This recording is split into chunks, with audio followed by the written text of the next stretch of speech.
This programme was produced at and first aired on MPR, Manawatu People's Radio, with support from New Zealand On Air. Ka pai Irarangi Tamotu, MPR. Kia ora and welcome to Reserved Recommendations. This is a show about great trash, difficult art, and our complicated relationships with art and culture. My name's Hugh, I'm the host of the show, and I'd like to take this opportunity to put in a very mild content warning for the show as a whole.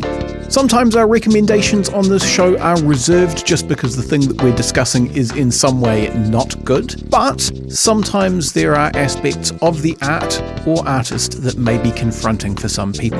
Check the episode descriptions for more information, and do be aware of your listening environment. This is another episode of Reserved Recommendations. This is a radio show and podcast about great trash and difficult art. And today I'm talking to Mike Sands. How's it going?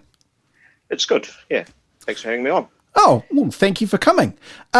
So the thing that you wanted to talk about, and the reason that I'm kind of launching straight into it, is I think we might need to do a little bit of kind of setting the table for people, maybe, is You were talking about like role-playing games with really unique mechanics, and I think that's a really interesting thing to talk about. But like when we say unique mechanics, we're kind of, the question is kind of like relative to what, and if people are not necessarily familiar with tabletop role-playing as a field at all, like how would you set that table there? Like what the default is that yeah, I guess so. Like from. What do you feel like it's I don't know necessarily a reaction against, but something like that. Well, I guess you can go back to like Dungeons and Dragons, which was the first role-playing game from back in the 1970s, where you had one person who was acting as a kind of referee and creator who built this world that everyone else got to explore. And they'd have characters with various numbers attached to what they could do. Roll, and you know, when it was in question, can you do this thing or not? You'd roll a dice and see if you were good enough or not. With a kind of general, and it was a fantasy game, so it was like inspired by things like Conan and Lord of the Rings and all that. So they're off having adventures, fighting monsters, stealing treasure, and all that sort of thing. And trying to overcome challenges was quite a big deal back then, as well as like exploring the story side of it and being great heroes on the adventure too. So I feel like that's kind of like the starting point for it all. Yeah, and there was, I guess you would call it like a counter wave in some ways in the I feel like it was through the late 80s and the 90s where there was a shift towards maybe, at least on the cover of the book, the idea is that we're going to tell grand stories. Yeah, definitely. Yeah. But there was still a real focus on, I guess you would call it like a generalist approach. So the idea is that if you think about something like Vampire the Masquerade, any given vampire, you can go, okay, well, I know how they're going to be able to do it, basically any task, because there's a skill for each task. You know, like it's not set out for like a narrow genre emulation kind of thing. It's like we could be asking people to face any sort of challenge. Yeah, that's definitely the case. And as you say, like through the late 1980s and the 1990s, there were a lot of games like that had like all these ambitions for doing something quite different, and yet still had like systems that replicated that. You know, here's a list of all the things and how good you are at them that you'd use to resolve everything that came up.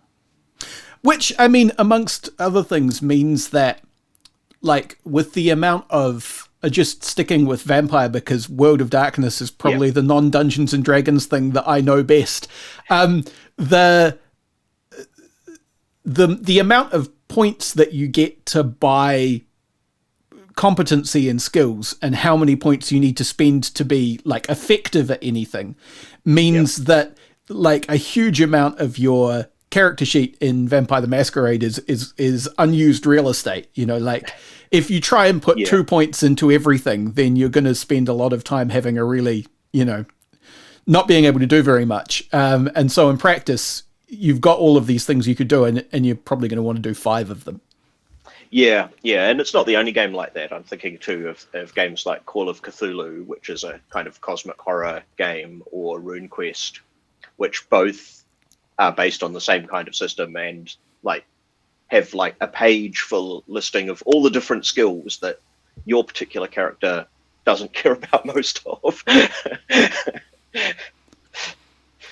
And so I guess there's like, I don't know if you would necessarily call it a third wave, because I don't know that you would necessarily count them like that. This is the point at which my precise chronology gets foggy, but there's the whole field of things influenced by Apocalypse World, all of the Powered by the Apocalypse things. Yeah, I think they are I think they are like a third wave of designs, and I think kind of from the very late 1990s and the early 2000s, I think there was a large number of game designers who were looking at those ones we were just talking about, things like Vampire the Masquerade, and seeing, look, it says it's got all these ambitions to be this super melodramatic kind of horror story, and all the things it want to, but the game systems don't quite make that happen.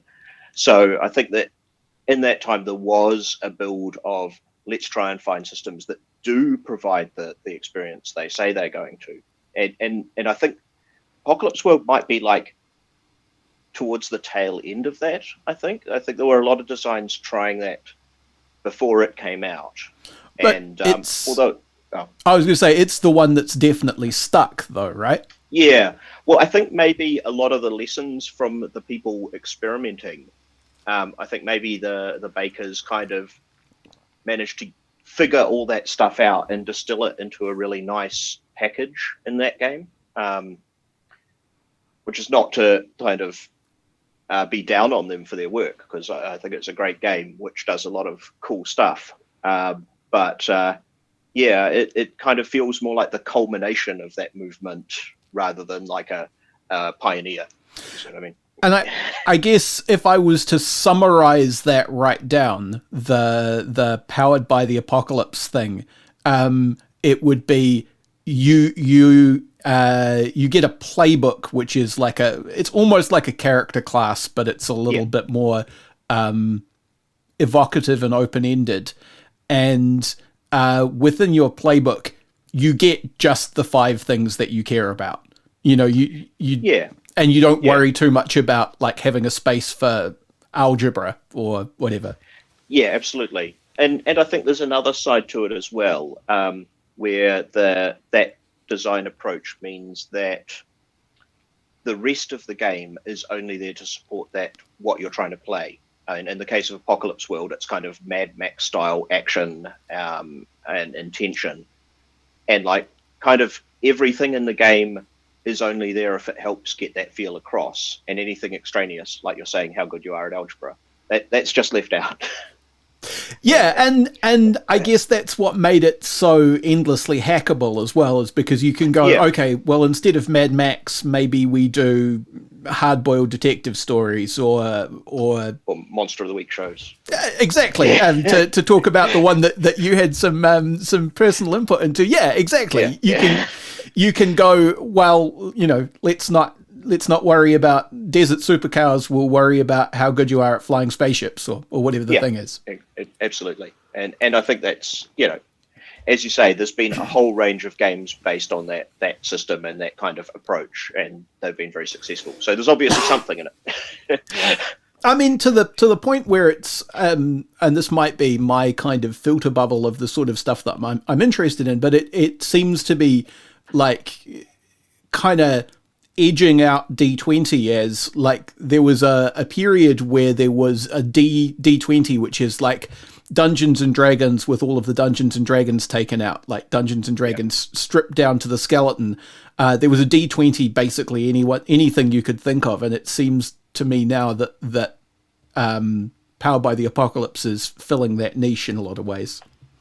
think it's definitely coming up and giving people other options, but I think that still Dungeons and Dragons, in its current incarnation, is still like most of the role-playing game hobby, because it's the one everyone, if you've heard of any role-playing games, you've heard of Dungeons and Dragons. Oh yeah, yeah. If you're going to have a bunch of scrappy kids on a TV show play a role-playing game, they're not going to play Vampire the Masquerade, and they're definitely not going to play like Tunnels and Trolls or Traveller.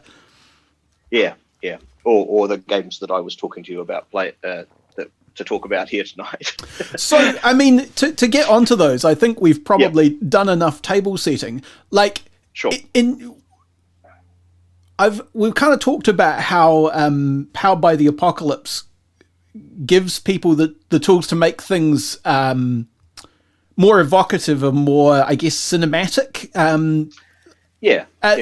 Like how not necessarily cinematic, but appropriate to what you're trying to do. I know it's kind of quite general a way to say it, but I think everything here is, you've looked at through a lens of what kind of gameplay am I after? Yeah, no, exactly.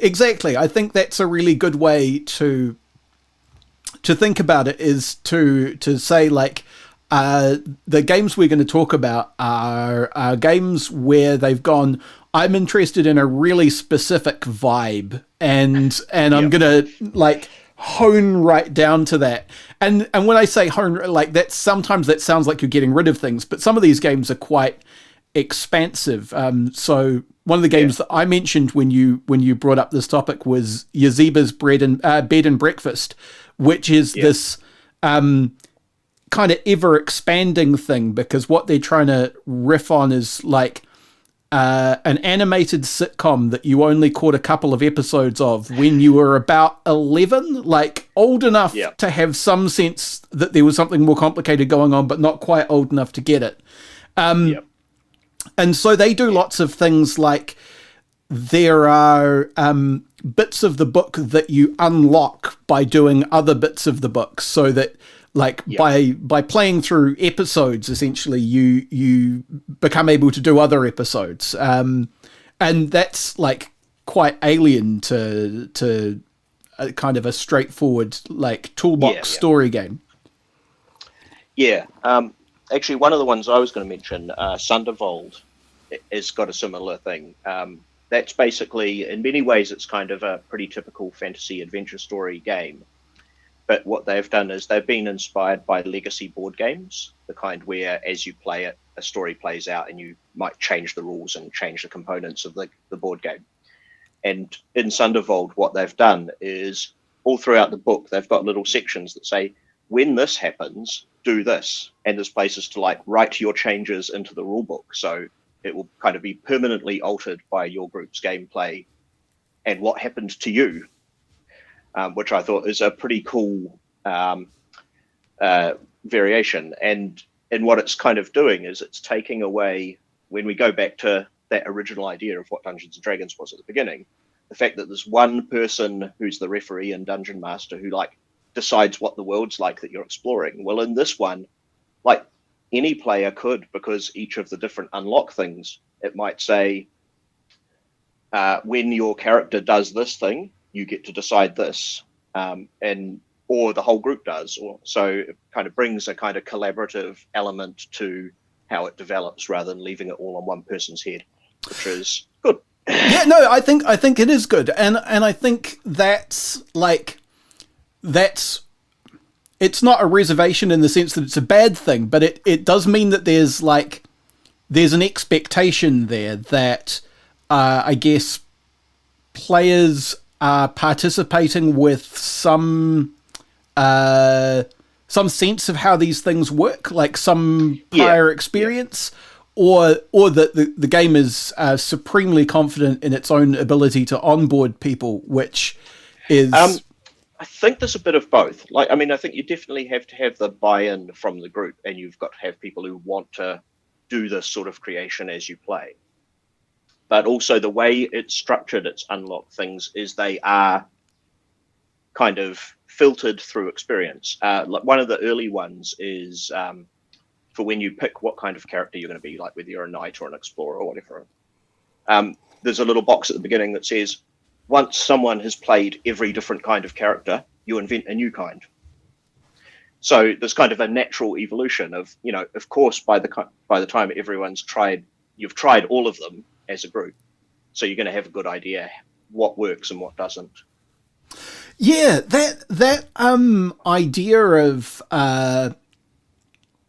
so to go back to the way that games like Dungeons and Dragons, and then sort of the even through into Powered by the Apocalypse stuff, actually, there's an idea that of character progression where you kind of become more powerful as a consequence of your own actions. So Dungeons and Dragons straightforwardly had like experience points. You get them for killing things and taking stuff.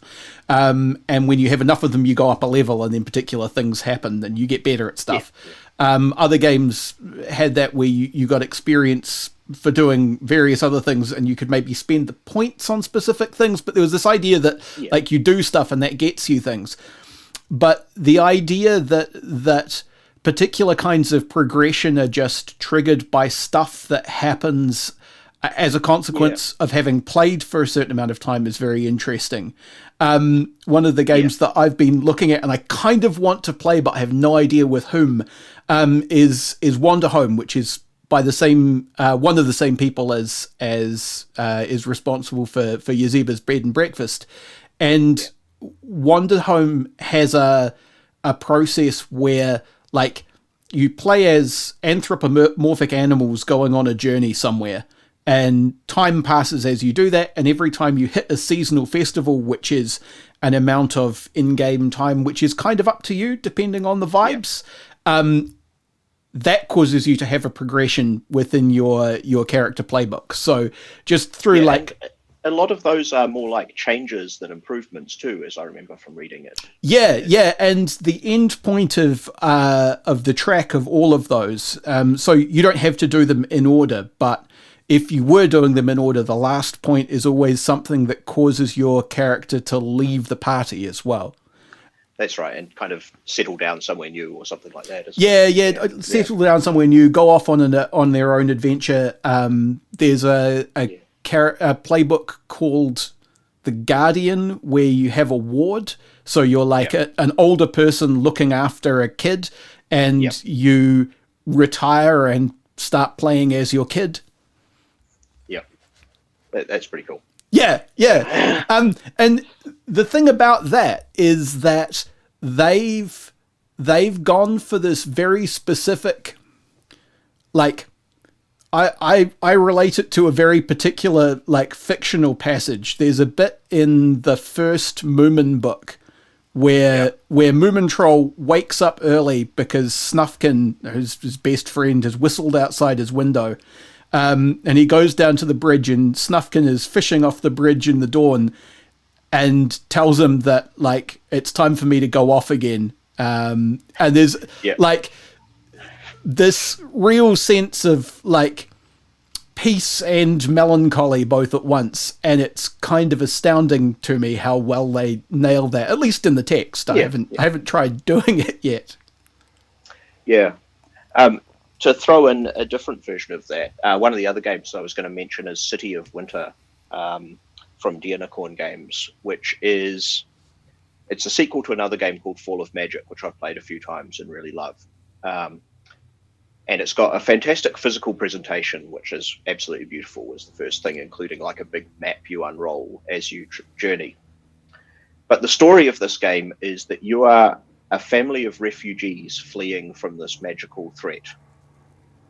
And all the mechanics in the game, like what you do each time it's your turn to set a scene, is you either share a family tradition with another character, or you witness either a family tradition or a new tradition of the place you're staying. And all the change of your characters as they kind of make this journey and grow older is just about which of the traditions they're remembering and have experienced. And I've yet to play it, but I can see that, the choices you make of when you have to like abandon a tradition or pick up a new one are really going to shape the story of this family on their journey, which is another really fascinating take on it, I think.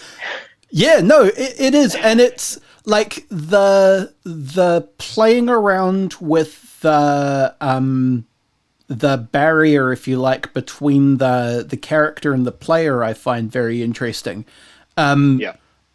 Wanderhome does another thing where when you introduce your character's playbook, it has questions that you ask of other players based on their physical proximity to you. So you get like Yep. 2 questions, one's for the person on your left and one's for the person on your right.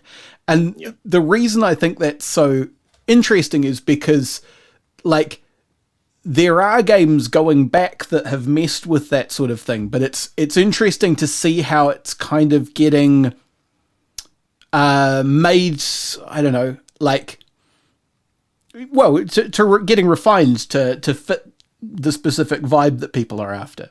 Yeah, definitely.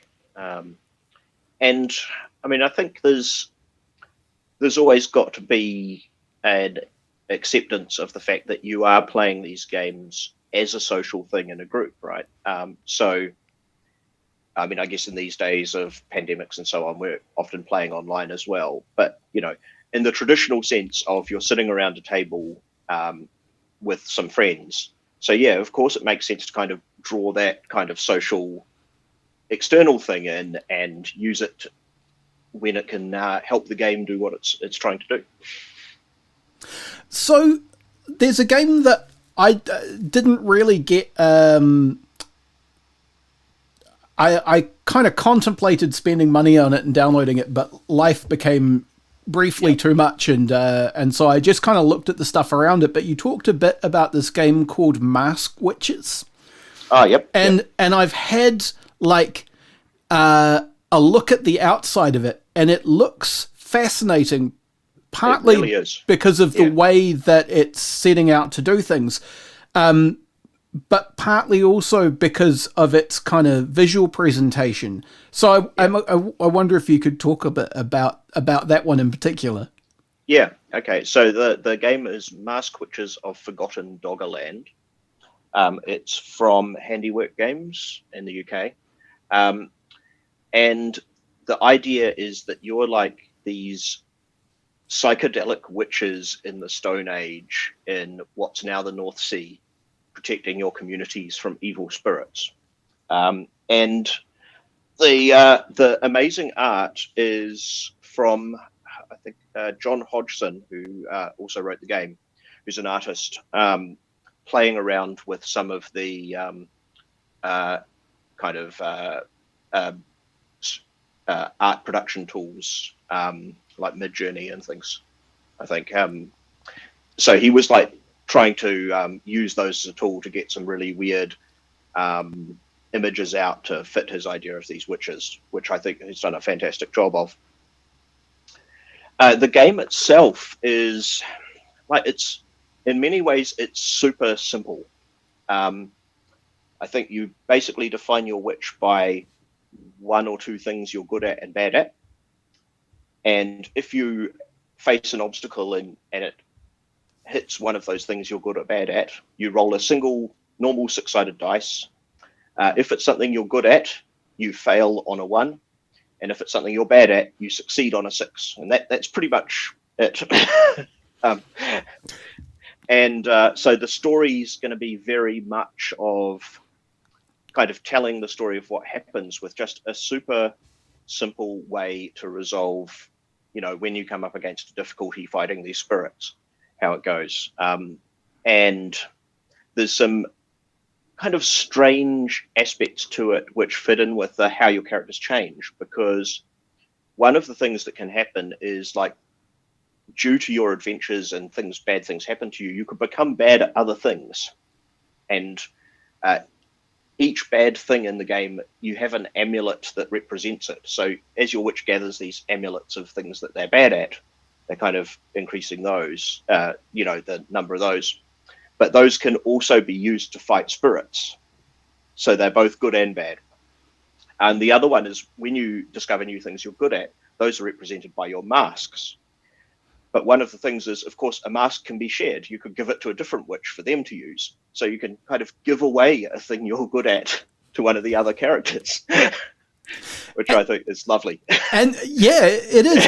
And because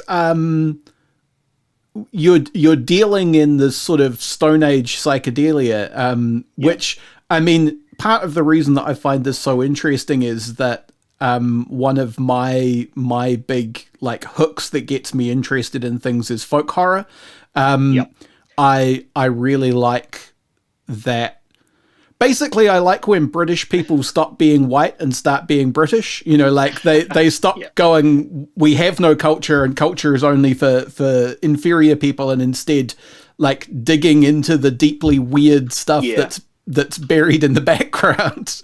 And I think that's definitely what Hodgson's after here. And also there's another game in the series called The Silver Road, which is very much exactly that kind of folk horror. I think it's kind of inspired by the Bryce Zingerman books and the Owl Service and all that sort of thing. Yeah, so if you want your kind of children stumbling on horrors from the ancient world. Man, I got those books because when I lived in the UK as a kid, my parents employed this lady to babysit me and my brother, and she used to work for the publisher Collins. So she would get kids' books that had like minor factory flaws very cheap. And I don't think she really paid any attention to what they were. And so we just got scads of books from her, which like some of them were great and some of them were not. But like all of the Alan Garner stuff was just dropped on me completely without context when I was about 11. Thoroughly turned my brain inside out. Yeah, honestly, I think it did the same to me, although I think I just picked it up off a library shelf at about the same age. It's like, this looks interesting. I do think, like, Alan Garner is probably one of these people where, like, context is best afterwards. There's something kind of primally strange about his conception of kind of the magic underneath Britain that is, like... It's very it's very powerful and very evocative. I guess the other thing I was thinking with Maskwitches is, of course, like wearing a mask does stuff to your identity, and so it's definitely playing on that. Like switching masks to have different interactions with different spirits and things, it gives your character a weird kind of fluidity that you often don't have in these kinds of games. That's definitely one of the ideas I love about it. It feels like it has that sense, and it's obviously it's a made up spiritual world of the Stone Age, but it's one that feels very compelling, you know. I mean, it's not like we have a lot of Stone Age people around to ask them about their spiritual beliefs. No. Like, you do kind of have to take your best guess, and I mean that's kind of like what Alan Garner excels at is taking guesses that are incredibly evocative in that way. Look, we are around about at the halfway mark, and at the halfway mark here on NPR, we do have to quickly break for some station messages, so we're going to do that right now. We'll be back right after this. Support this show and others like it by giving a donation. For more information, go to www.mpr.nz/donate. And we're back. You're listening to Reserved Recommendations. This is a radio show and podcast about great trash and difficult art. And it is produced by Manawatu People's Radio Te Reo Irirangi o ngā Tangata o Manawatu with the support of New Zealand On Air, so cheers for that, guys. I'm talking to Mike Sands, who is a role-playing game designer and things, about games with unusual mechanics in the tabletop role-playing space. We've just been talking about Maskwitches and The Silver Road, which are both, like, they feel like real refinements to me of this, like, just get to the story. Tell us a story like a story is told impulse. Definitely, yeah. And I think that, and they're very conscious of the stories they're trying to tell, and what the minimum to get away with telling those stories is. Yeah, I mean, I think that like impulse to shed dead weight is really valuable. Yeah.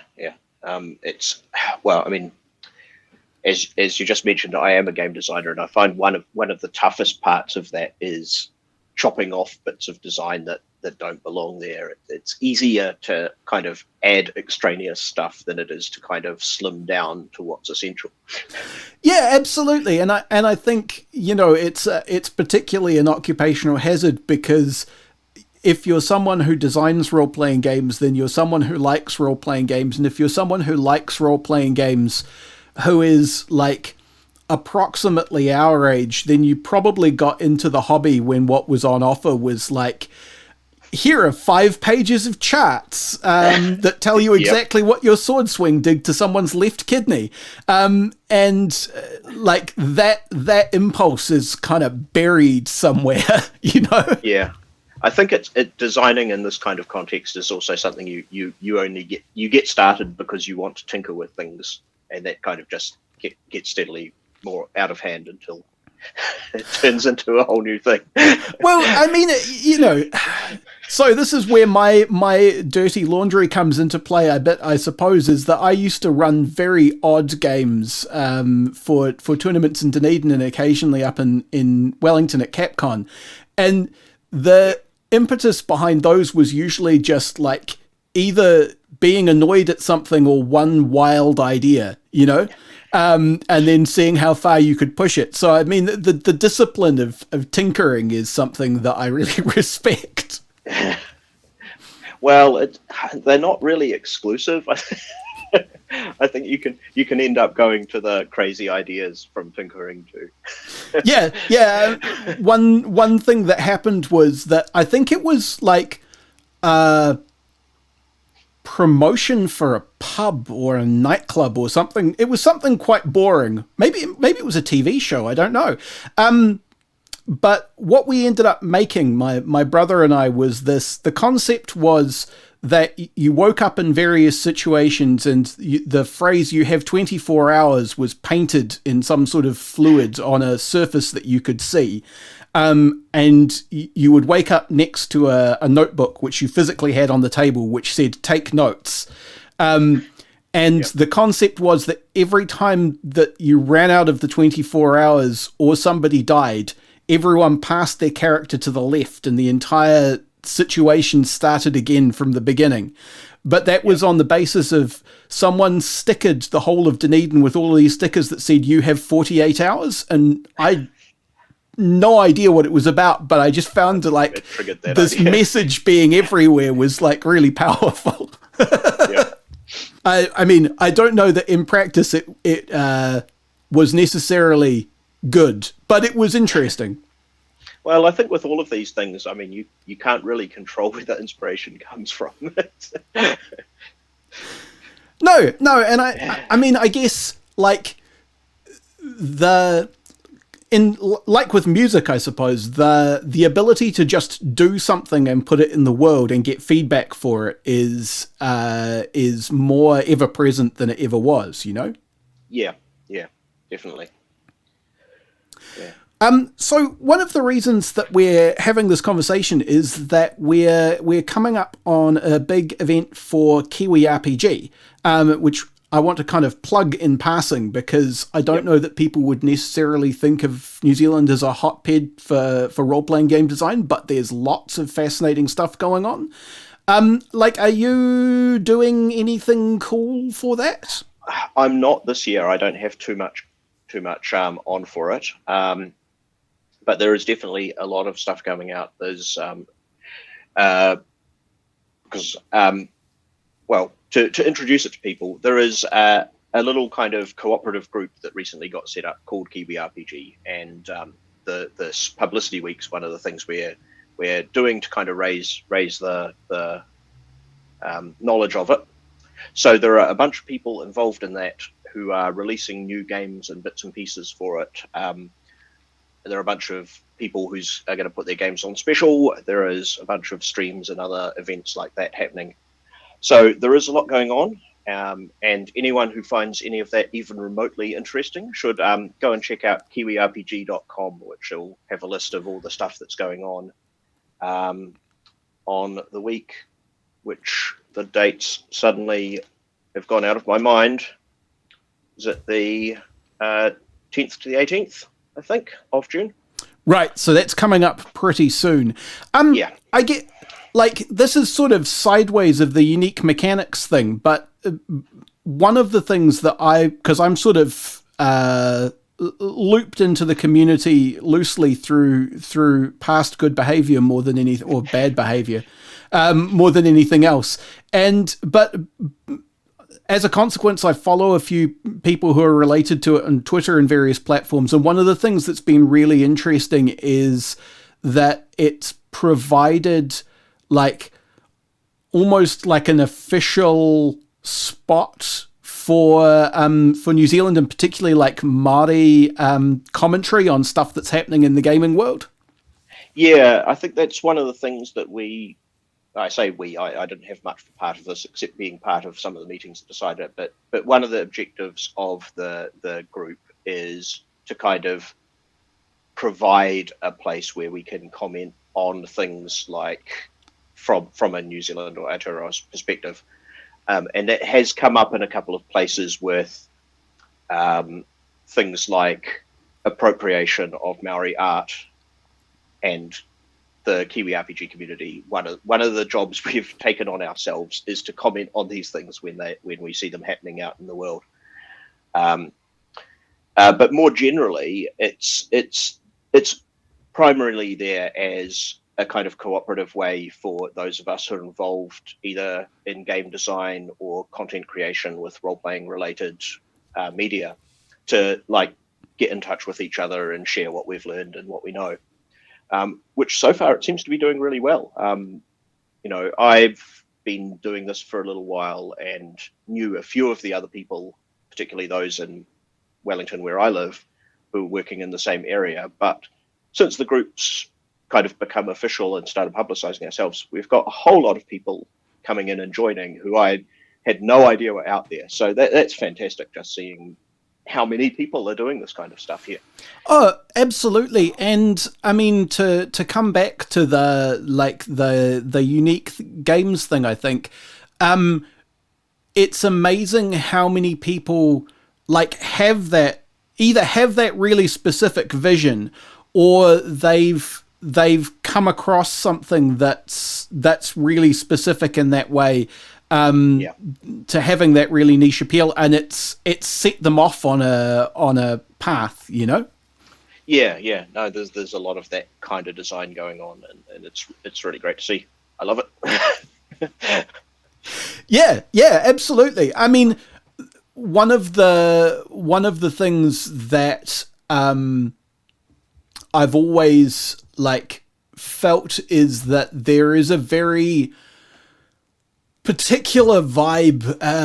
I feel it particularly in Wellington and Dunedin, of like something that started out with a particular kind of colonial grandeur and has now turned into something else. I feel like that spirit could be channeled in very evocative ways if people kind of worked it out. I guess I'm thinking about like specific New Zealand lenses that people might bring to this hobby. Yeah, you know? I've definitely seen a few people who are working on things that definitely have a strong feeling of coming from here.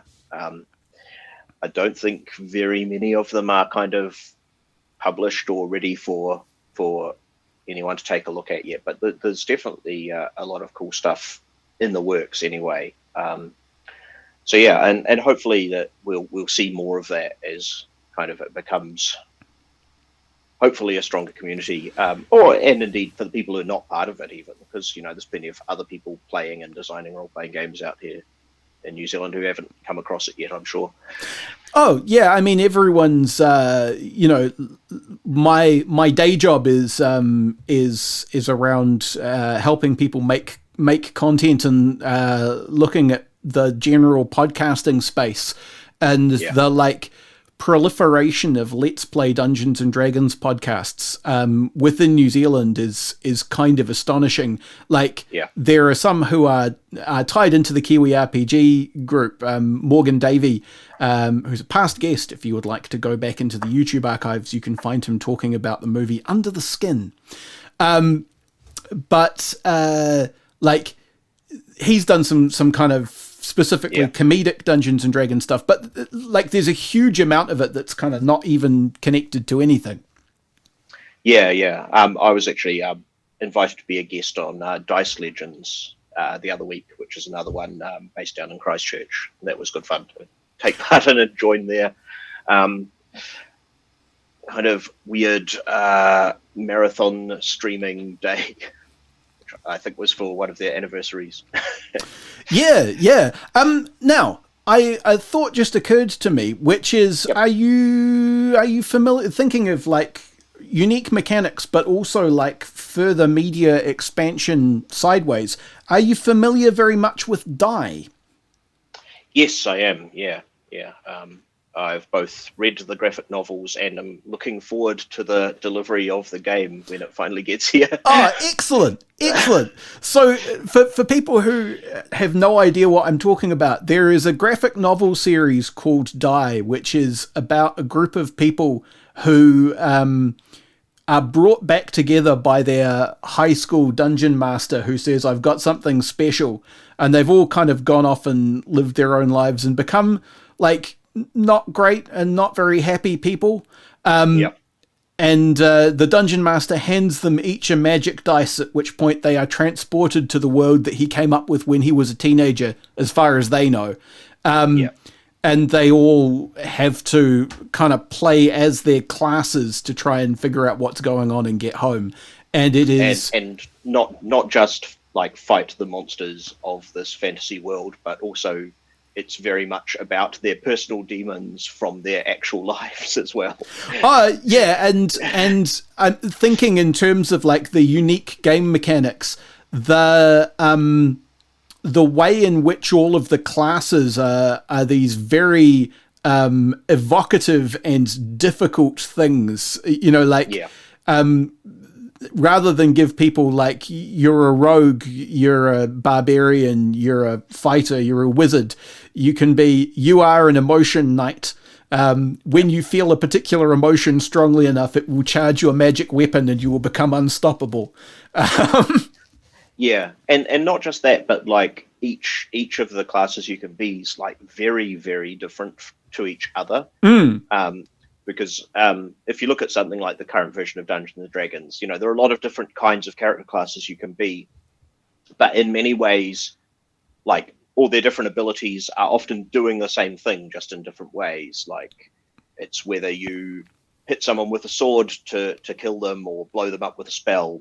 The mechanisms are much the same. And Dungeons and Dragons, it bears repeating, has its roots in wargaming, and so in like small party tactical wargaming, and so its philosophy is very much about like, how do you build a functional team as well? Like you have a healer and a damage at a distance and a person who can do cool magic stuff in case you need it, and a hit guys with sticks guy. And the classes, and they're called paragons in Die, are much less, they're much more specific and less built around a team dynamic than that as well. Well, actually, your phrasing in the previous bit about Dungeons and Dragons made me think that in Die, you're supposed to be a dysfunctional team. That's very much the vibe I got from reading through the preview. Because the thing that they've now done is that they've now created the actual role-playing game as well. So you can play the role-playing game about being a person trapped as your role-playing character in a role-playing world.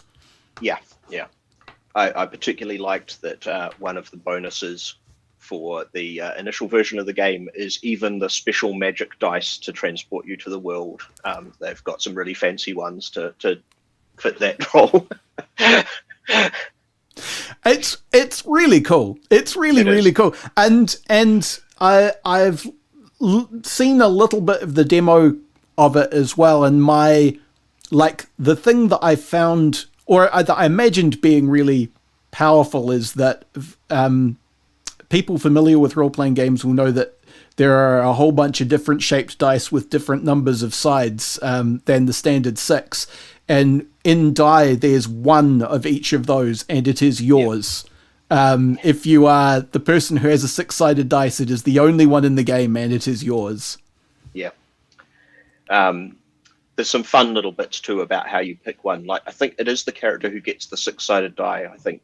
Are they the fool? I think that's the fool, yeah. Your special one's got to be like the worst, crappiest, most broken one you can find. My nerd bona fides are such that I know exactly which one that is as well. I've got this wooden 6-sided dice that came from a board game when I was like 8. So pretty beaten up by now. It's pretty beaten up, and the gimmick, it was one of these like big plastic gimmick board games, and the gimmick was that there was a clockwork dinosaur that you set loose on the board to knock people's tokens out of place, and so the 6 on the dice is a dinosaur that summons the dinosaur. Okay, even better. All right, well, thank you very much for talking today, Mike. This has been a lot of fun. It has, yeah. We've kind of done a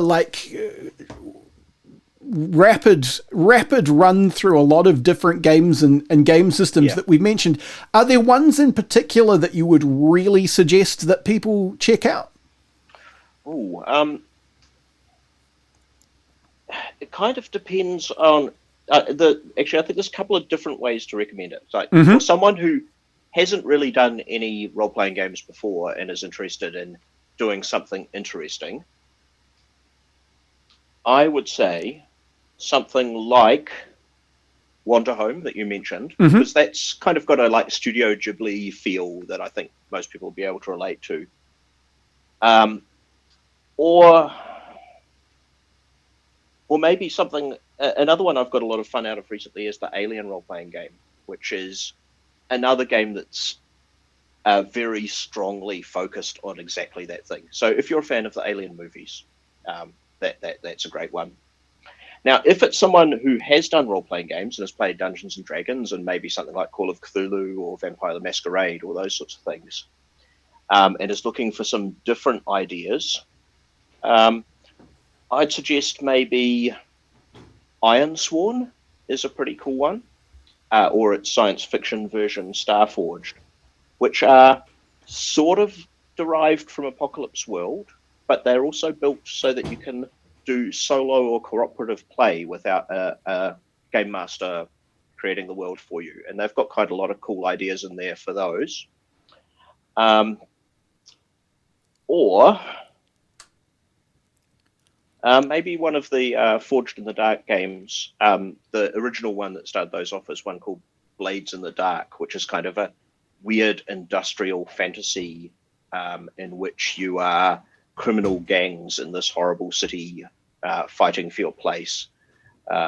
It's kind of a bit reminiscent of the old computer game Dishonored, if anyone's familiar with that. So the thing that I like about, because I've heard a couple of actual play things of Forged in the Dark stuff, and the thing that I find very compelling about it is that it has the idea of like building yourself up as an organization as core to it. So the idea is you kind of build your secret base and your gang and your lackeys and your stash. That's right. As well as having like a sheet tracking your individual character, your member of the gang, there's also a sheet for the gang as a whole, which develops and you know, your gang member might get killed and replaced or go to prison or that sort of thing, but the gang could still kind of carry on, which is really quite neat. And that's kind of followed through in most of the other games and using that engine, which there are a number of other good ones as well. There's one called Scum and Villainy, which is kind of a space opera one where instead of a gang, there's a separate sheet that tracks your spaceship.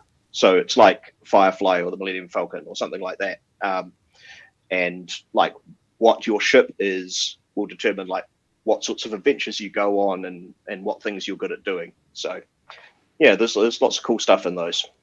Yep, I would add as well, if you like the idea of the kind of Studio Ghibli warm, comfy vibe, definitely check out Yazeba's Bed and Breakfast as well. Yeah, it's got a very similar vibe, doesn't it? Yeah, it does. And the thing that they do with that is that there are, if you're not super keen on the idea of coming up with a character out of your head, because Yazeba's Bed and Breakfast is a cartoon sitcom, it has a collection of characters that exist in the show. Yep. Finger quotes, the show. And so, like, everyone takes turns playing one of those. The idea is that you will pass them around from session to session, and they have, like, recurring bits and plots, and there's an evil skeleton that lives in the attic and wants to end the world. But anyone can reset his track that ends the world at any time for any reason. So he's like the perpetually frustrated cartoon villain. You can be that guy. Excellent. All of that stuff. That's there's a lot of kind of onboarding, I would say, in terms of getting you on the same page with that. Finally, plug your things. What things do you have to plug? We've mentioned KiwiRPG.com, so people should go check that out. But your individual things. Yeah, well, my main thing is the game Monster of the Week that we mentioned in passing, which is a derivative of Apocalypse World, and it's all about being modern monster hunters, doing that Monster of the Week show sort of thing, like Supernatural and Buffy the Vampire Slayer. So, yeah, if that sounds good, go find that. We've recently just done a crowdfunding for a new book to go with that too, called The Codex of Worlds, which is all about taking it away from the modern world and giving you like fantasy versions of the thing, or Victorian Gothic styles. So that's been pretty exciting. To find out more about that, you can go to my website, which is genericgames.co.nz, or my publishing partners, Evil Hat Productions, who actually print and distribute the books. Excellent. Well, thank you very, very much for talking today, Mike. Oh, you're welcome. It's been good fun. You've been listening to Reserved Recommendations, a radio show and podcast from Manawatu People's Radio, Te Reo Irirangi o ngā tangata o Manawatu. The show was produced and presented by me, Hugh Dingwall, and I also composed our theme music. It's called Sack Jazz, and you can find it at wolfboy.bandcamp.com. If you enjoyed this show, why not go ahead and share it with a friend? You can find the last 10 episodes at npr.nz/show/reserved, or wherever else you get your podcasts. If you want an episode older than that, try searching for Reserved Recommendations on YouTube. You can find me on Twitter at Objective Realty, or you can follow the show on Facebook.